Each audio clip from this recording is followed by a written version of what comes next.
मधुबन के बाबा मुरली वाले, आपका क्या कहना, आपका क्या कहना। ओम शांति। आज रविवार 8 अक्टूबर 2023 के अव्यक्त महावाक्य, रिवाइज डेट 9 जनवरी 1996। आज की मुरली में बाप दादा बोले, बालक सो मालिकपन के नशे में रहने के लिए मन का राजा बनो। बाबा क्या बोले? बाबा बोले, बालक सो मालिकपन के नशे में रहने के लिए मन का राजा बनो।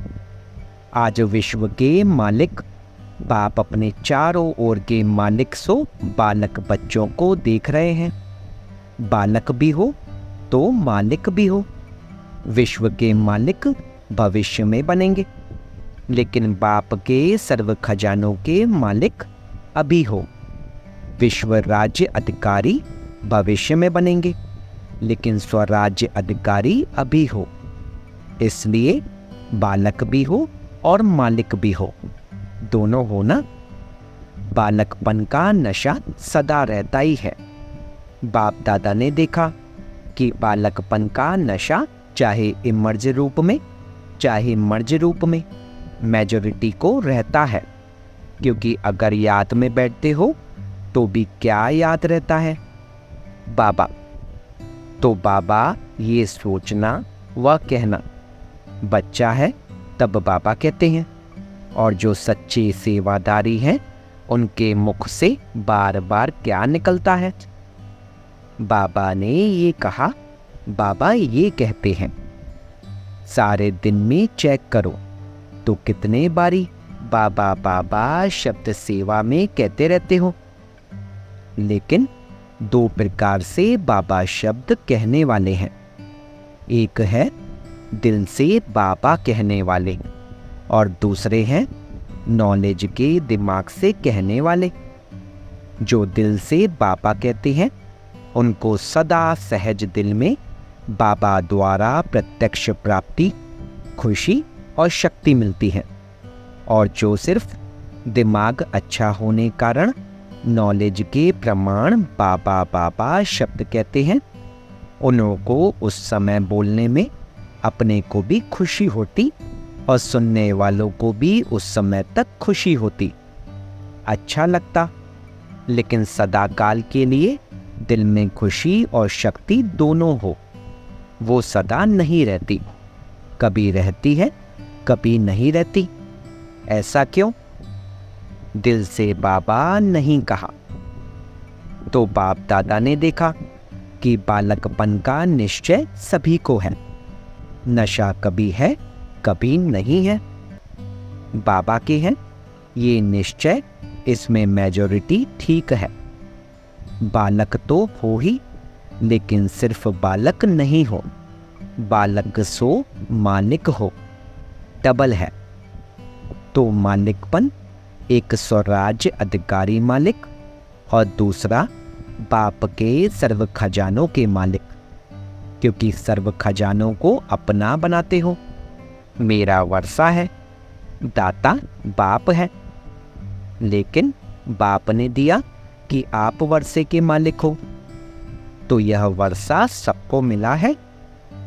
किसको कम किसको ज़्यादा तो नहीं मिला है, सबको एक जैसा मिला है ना। या किसको 1 करोड़ मिला है और किसको 10 करोड़, ऐसे तो नहीं है ना, क्योंकि बाप के खजाने बेहद के हैं। कितने भी बच्चे हों, लेकिन बाप के खजाने बांटने से कम होने वाले नहीं हैं। खुला और संपन्न भंडार है, इसलिए बाप किसको कम क्यों देवें? जब है ही बच्चों के लिए, तो किसको ज़्यादा किसको कम क्यों दें? तो एक बाप के वर्षे के अधिकारी मालिक और दूसरा स्वराज्य के मालिक। तो स्वराज्य मिला है, दोनों के मालिक हो, पक्का है ना। तो मालिक होकर कितना समय चलते हो? कहते भी हो कि स्वराज्य हमारा बर्थ राइट है, कहते हो ना या महारथियों का बर्थराइट है? हमारा थोड़ा है। स्वराज्य का अधिकार सभी को मिला है कि थोड़ा थोड़ा मिला है? इस पर पूरा पक्का रहना। तो चेक करो कि स्व की सर्व कर्मेंद्रियों ऑर्डर प्रमाण है। कर्मेंद्रियां, आप स्वराज्य अधिकारी बच्चों के कर्मचारी हैं ना? मालिक तो नहीं है ना? आप मालिक हो, ये ठीक है कि कर्मचारी मालिक है और आप कर्मचारी बन जाते हो? तो बाप दादा ने देखा कि बच्चों की स्थिति में सबसे ज़्यादा जो मालिकपन भुलाने वाला है वह समय प्रति समय राजा से अपने वश में करने वाला है, वो है मन। इसलिए बाप का मंत्र भी है, मन मना भव।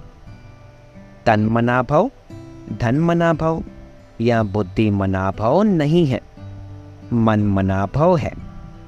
तो मन अपना प्रभाव डाल देता है, मन के वश में आ जाते हैं। देखो, कोई भी छोटी सी व्यर्थ बात व व्यर्थ वातावरण व व्यर्थ दृश्य, सबका प्रभाव पहले किस पर पड़ता है? मन पर प्रभाव पड़ता है ना? फिर बुद्धि उसको सहयोग देती है। मन और बुद्धि अगर उसी प्रकार चलती रहती तो संस्कार बन जाता है। अभी भी अपने को चेक करो तो मेरा जो व्यर्थ संस्कार है वो बना कैसे? मानो किसी का संस्कार छोटी सी बात में, सेकंड में मन में फीलिंग आने का बन गया, तो ये संस्कार बना कैसे? फिर कहते हैं चाहते नहीं हैं, सोचते भी हैं, लेकिन हो जाता है। इसको कहा जाता है संस्कार वश। कोई का थोड़े टाइम में मन मायूस हो जाता, थोड़ा सा देखा सुना और मन मायूस हो गया।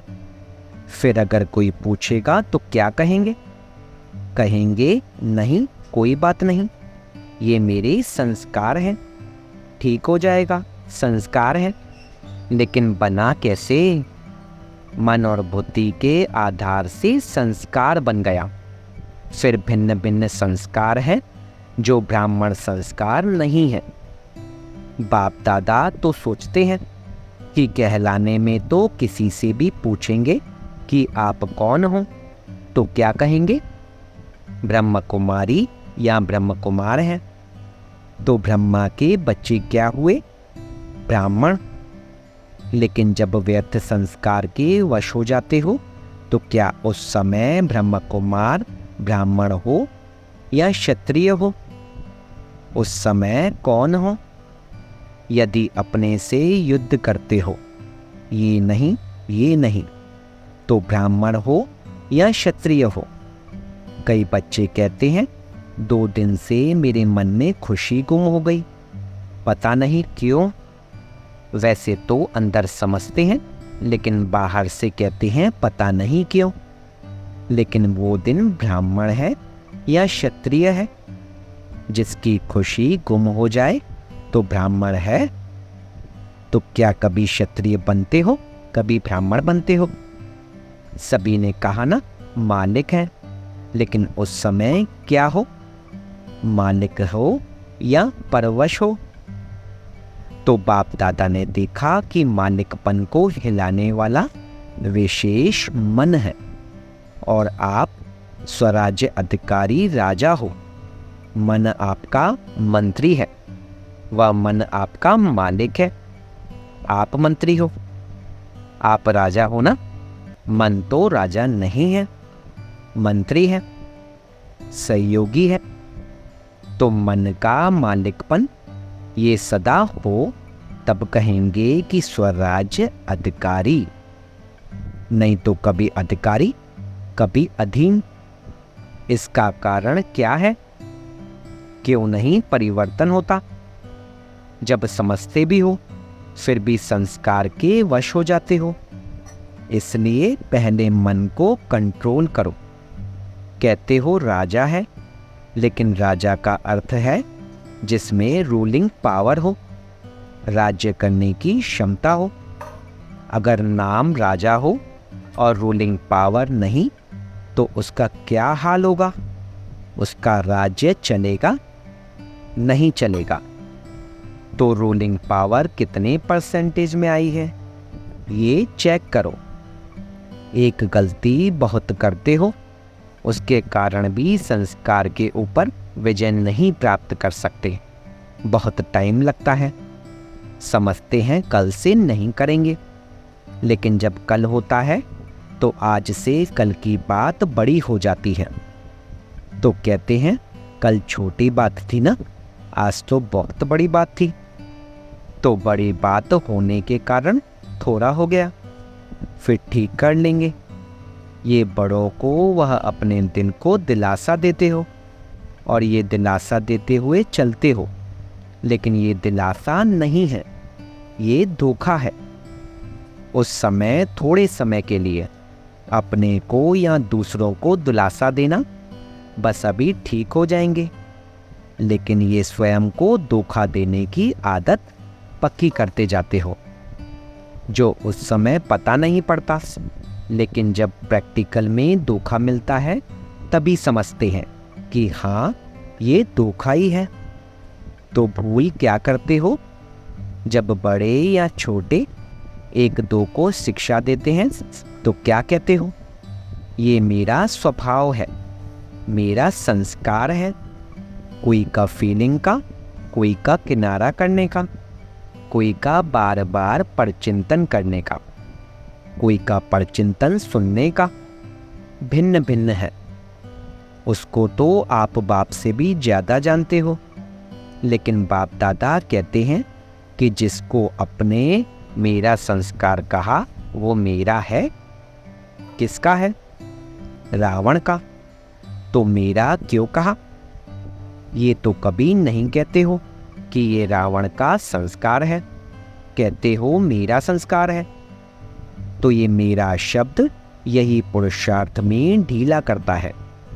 ये रावण की चीज अंदर छिपाकर क्यों रखी है? लोग तो रावण को मारने के बाद जलाते हैं, जलाने के बाद जो भी कुछ बचता है वो भी पानी में डाल देते हैं, और आपने मेरा बनाकर रख दिया है। तो जहाँ रावण की चीज होगी वहाँ अशुद्ध के साथ शुद्ध संस्कार इकट्ठे रहेंगे क्या? और राज्य किसका है? अशुद्ध का। शुद्ध का तो नहीं है ना।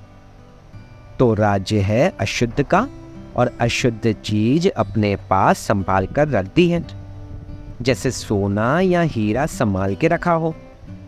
इसलिए अशुद्ध और शुद्ध दोनों की युद्ध चलती रहती है। तो बार बार ब्राह्मण से क्षत्रिय बन जाते हैं। मेरा संस्कार क्या है? जो बाप का संस्कार है विशेष है ही विश्व कल्याणकारी, शुभ चिंतनधारी, सबके प्रति शुभ भावना, शुभ कामनाधारी। ये है ओरिजिनल मेरे संस्कार। बाकी संस्कार मेरे नहीं है। और यही अशुद्धि जो अंदर छिपी हुई है ना, वो संपूर्ण शुद्ध बनने में विघ्न डालती है। तो जो बनना चाहते हो, लक्ष्य रखते हो, लेकिन प्रैक्टिकल में फर्क पड़ जाता है।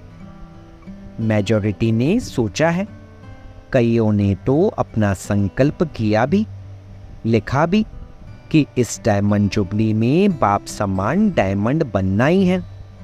ये संकल्प है या सिर्फ सोचना है? सोचना हो तो सोच लो, लेकिन नंबर पीछे मिलेगा। कहावत भी है कि जो करेगा वो पाएगा। ये तो नहीं है ना कि जो सोचेगा वो पाएगा। तो संकल्प बहुत अच्छा करते हो। बाप दादा भी पढ़ करके सुन करके खुश होते हैं, लेकिन ये रावण की चीज जो छिपा कर रखी है ना, वो मन का मालिक बनने नहीं देती। मेरी आदत है, मेरा स्वभाव है, मेरा संस्कार है, मेरी नेचर है। ये सब रावण की जायदाद साथ में दिल में रख दी है। तो दिलाराम कहाँ बैठेगा? रावण के वर्षे के ऊपर बैठेगा क्या? तो अभी इसको मिटाओ। जब मेरा शब्द बोलते हो तो याद करो मेरा स्वभाव या मेरी नेचर क्या है। और मन को दुनिया वाले भी कहते हैं ये घोड़ा है, बहुत भागता है और तेज भागता है। लेकिन आपका मन भागना चाहिए। आपको श्रीमत का लगाम मजबूत है। अगर लगाम ठीक है तो कुछ भी हलचल नहीं हो सकती। लेकिन करते क्या हो? बाप दादा तो देखते रहते हैं ना, तो हंसी भी आती है। जैसे सवारी को चला रहे हो, लगाम हाथ में है, लेकिन अगर चलते चलते लगाम पकड़ने वाले की बुद्धि या मन कोई साइट सीन की तरफ लग गई तो क्या होगा? लगाम ढीला हो जाएगा। और लगाम ढीला होने से मन चंचलता जरूर करेगा। तो श्रीमत का लगाम सदा अपने अंदर स्मृति में रखो। जब भी कोई बात हो, मन चंचल हो, तो श्रीमत का लगाम टाइट करो। फिर कुछ नहीं होगा, फिर मंजिल पर भी पहुंच जाएंगे। तो श्रीमत हर कदम के लिए है। श्रीमत सिर्फ ब्रह्मचारी बनो ये नहीं है, हर कर्म के लिए श्रीमत है। चलना, खाना, पीना, सुनना, सुनाना सबकी श्रीमत है कि नहीं है? मानो आप पर चिंतन कर रहे हो, तो क्या ये श्रीमत है? श्रीमत को ढीला किया तो मन को चांस मिलता है चंचल बनने का, फिर उसको आदत पड़ जाती है। तो आदत डालने वाला कौन? आप ही हो ना। तो पहले मन का राजा बनो। चेक करो अंदर ही अंदर ये मंत्री अपना राज्य तो नहीं स्थापन कर रहे हैं। जैसे आजकल के राज्य में अलग ग्रुप बना करके और पावर में आ जाते हैं और पहले वालों को हिलाने की कोशिश करते हैं। तो ये मन भी ऐसे करता है, बुद्धि को भी अपना बना लेता है, मुख को, कान को, सबको अपना बना लेता है। तो रोज चेक करो, समाचार पूछो, हे मन मंत्री तुमने क्या किया? कहाँ धोखा तो नहीं दिया? कहाँ अंदर ही अंदर ग्रुप बना देवे और आपको राजा की बजाय गुलाम बना दे। तो ऐसा न हो। देखो ब्रह्मा बाप आदि में रोज ये दरबार लगाते थे, जिसमें सभी सहयोगी साथियों से समाचार पूछते। ये रोज की ब्रह्मा बाप की आदि की दिनचर्या है, सुना है ना? तो ब्रह्मा बाप ने भी मेहनत की है ना, अटेंशन रखा, तब स्वराज्य अधिकारी सो विश्व के राज्य अधिकारी बने।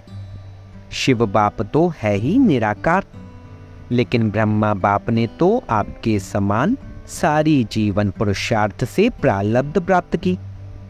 तो ब्रह्मा बाप को फॉलो करो। ये मन बहुत चंचल है और बहुत क्विक है। 1 सेकंड में आपको सारा फॉरेन घुमाकर आ सकता है। तो क्या सुना? बालक सो मालिक। ऐसे नहीं खुश रहना। बालक तो बन गए, वर्षा तो मिल गया, लेकिन अगर वर्षे के मालिक नहीं बने तो बालकपन क्या हुआ? बालक का अर्थ ही है मालिक, लेकिन स्वराज्य के भी मालिक बनो। सिर्फ वर्षे को देख करके खुश नहीं हो, स्वराज्य अधिकारी बनो। इतनी छोटी सी आंख बिंदी है, वो भी धोखा दे देती है। तो मालिक नहीं हुए तभी धोखा देती है। तो बाप दादा सभी बच्चों को स्वराज्य अधिकारी राजा देखना चाहते हैं। अधिकारी अधीन नहीं रहेगा, समझा? क्या बनेंगे? बालक सो मालिक। रावण की चीज को तो यहाँ हॉल में ही छोड़कर जाना। ये तपस्या का स्थान है ना, तो तपस्या को अग्नि कहा जाता है। तो अग्नि में खत्म हो जाएगा। बाप दादा ने देखा कि बच्चों का रावण से अभी भी प्यार है, दिल से चाहते नहीं हैं, लेकिन रह गया है। अभी इसको खत्म करो। टीचर्स क्या करेंगी? यहीं छोड़कर जाएंगी या ट्रेन में फेंकेंगी? क्योंकि 63 जन्मों की पुरानी चीज है तो थोड़ी तो प्रीत है। पांडव क्या करेंगे?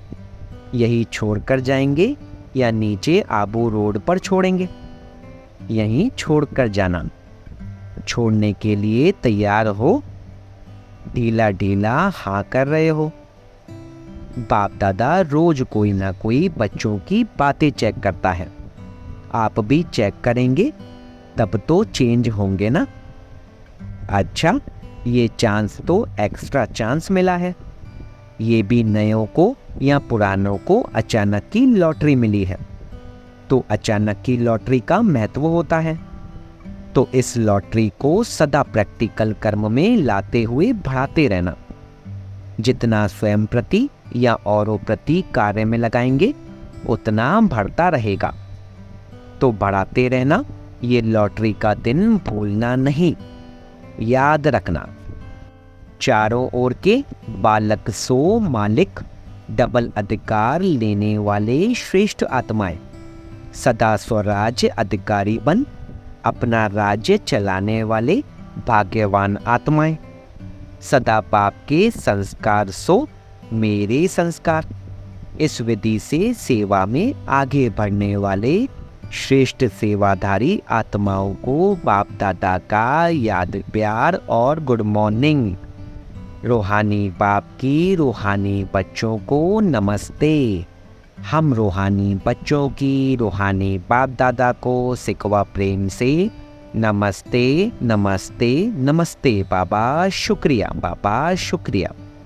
वरदान: ब्राह्मण जीवन में खुशी के वरदान को सदा कायम रखने वाले महान आत्मा भव। ब्राह्मण जीवन में खुशी ही जन्म सिद्ध अधिकार है। सदा खुश रहना ही महानता है। जो इस खुशी के वरदान को कायम रखते हैं वही महान है। तो खुशी को कभी खोना नहीं। समस्या तो आएगी और जाएगी, लेकिन खुशी नहीं जाए, क्योंकि समस्या पर स्थिति है, दूसरे की तरफ से आई है। वह तो आएगी जाएगी। खुशी अपनी चीज है। अपनी चीज को सदा साथ रखते हैं। इसलिए चाहे शरीर भी चला जाए लेकिन खुशी नहीं जाए। खुशी से शरीर भी जाएगा तो बढ़िया और नया मिलेगा। स्लोगन: बाप दादा के दिल की मुबारक लेनी है तो अनेक बातों को न देख अथक सेवा पर उपस्थित रहो। बाप दादा के दिल की मुबारक लेनी है तो अनेक बातों को न देख अथक सेवा पर उपस्थित रहो। ओम शांति।